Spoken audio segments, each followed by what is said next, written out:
Geceyle büyüdüm, sokak bana hoca. Gündüz herkes kral, gece dökülür tat. Maskeler iner, gerçek çıkar ortaya. Kim dost kim düşman yazılır suratta. Duman altı hayal, cebimde kırıklar.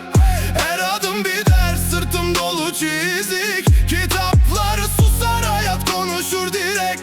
Ben öğrendim acıdan, dersim hep eksik. Aşk dedin mi dur, bu iş rekon kardeş. Önce kalbi yokla, kim girer kim sızar. Bir bakmışsın içeride kilitler hep kırık. İhanet sessiz gelir, en yakından vurur.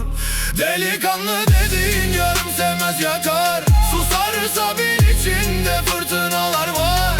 Düşe kalka geldik, geri dönüş yok. Kaybedeceğimizi bile bile severiz bak.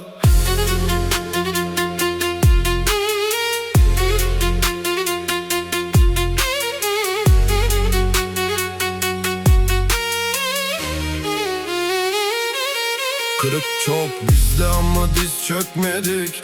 Her kayıpta biraz daha sertleştik. Sokak yazdı bizi, biz de ezberledik. Kimseye güvenme, bunu geç öğrendik. Aşk en derin yara, izi kalır içte.